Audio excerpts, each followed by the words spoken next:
Hello everyone, and welcome to the 2020 Holiday Showcase.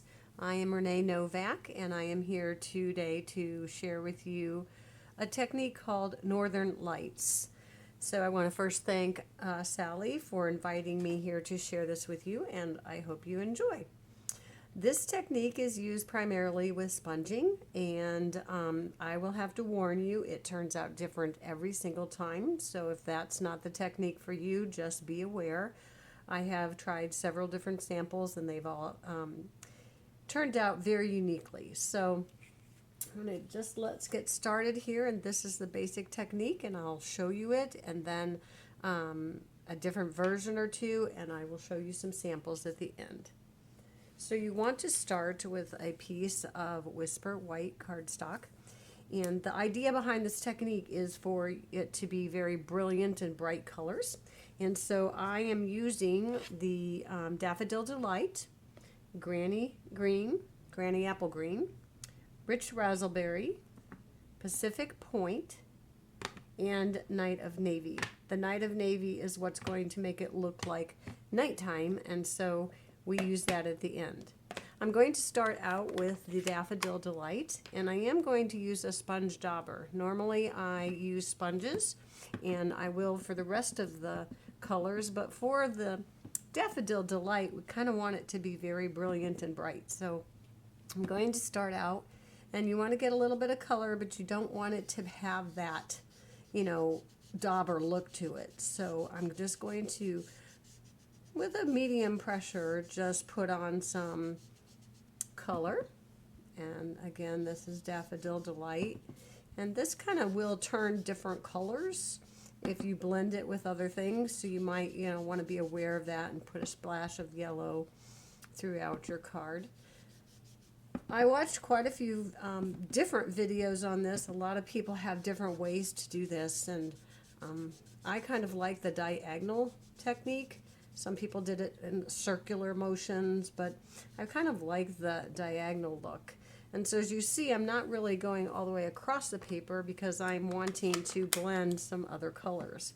So next I'm going to take the Granny Apple Green and a sponge, and again, dab off a little bit.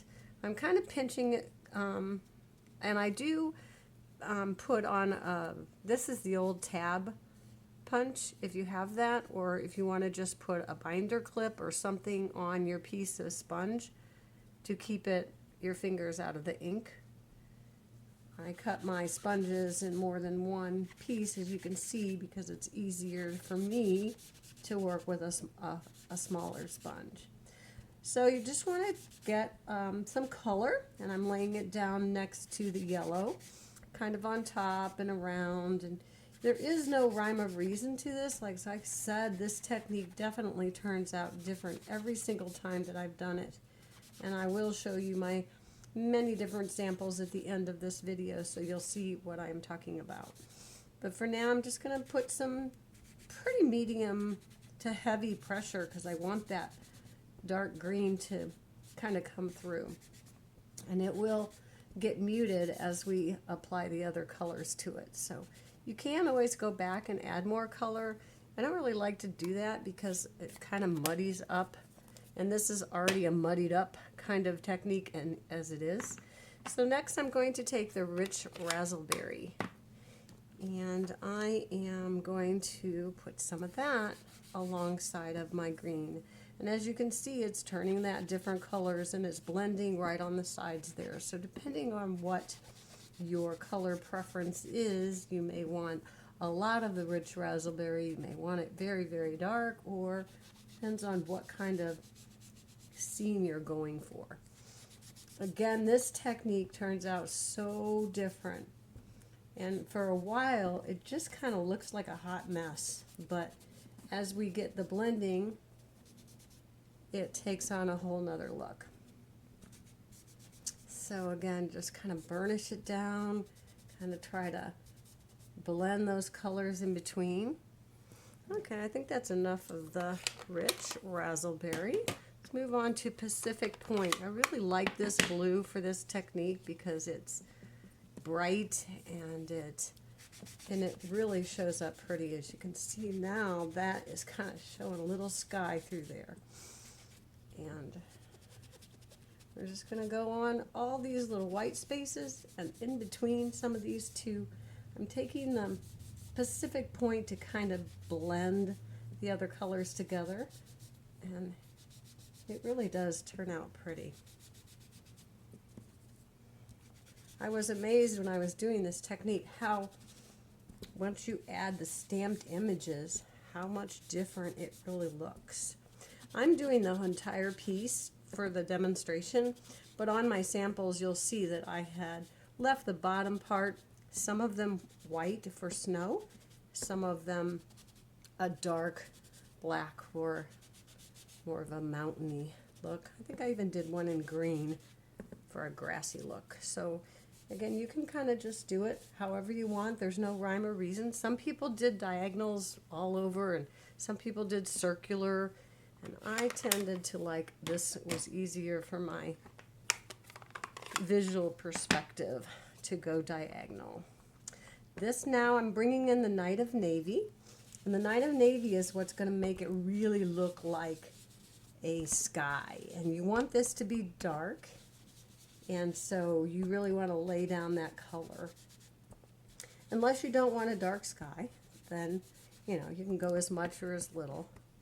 I think my Night of Navy pad's getting a little, gonna need to be re-inked after doing so many of these samples. It's not laying down as dark as I would like, but I'm just gonna keep going around, and as you can see, if you apply a stronger pressure, you get more of that dark colored image. You can even bring the Night of Navy in between so that you're getting that muted look. And so then you can go all the way around if you want. And go. You can always cut this out. I have one on my sample that I cut it out with. I think that looks pretty good. So that's basically the technique. It's just laying down color upon color and then adding your images to make a beautiful card. So let me go ahead now and show you. This is the sample that I started with and showed you. So you can tell how very different they look. And then this is another sample that I did with this. This is the Snow Wonder from the mini Christmas catalog.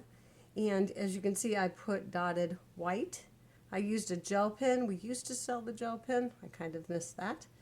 And another way to put down the white snow is just a toothbrush from Dollar Tree, and put some craft ink, the re-inker, put a little water with it and flick it on your card. That makes some nice snowfall.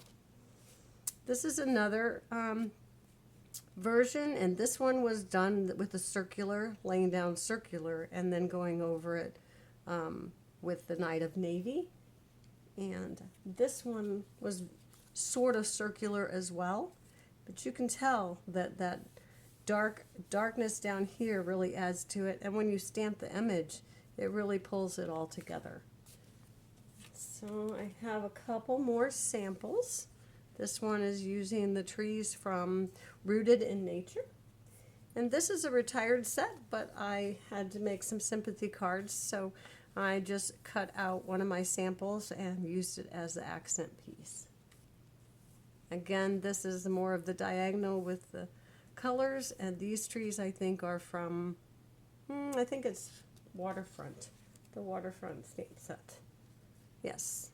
And then this is just stamped in the craft ink with one of the stamps from that set.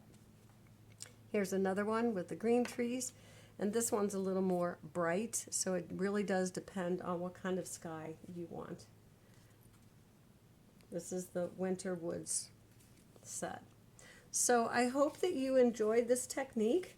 It was kind of fun for me to work out the different colors. You can use as many colors as you want. This one I used Gorgeous Grape. In my sample that I did today, I did Rich Raspberry, but you can use the Gorgeous Grape. There's a lot of colors that will blend together nicely. So again, thank you. Thank you, Sally, for inviting me. I hope that you enjoyed this technique and that you're having a great day. And have a blessed day.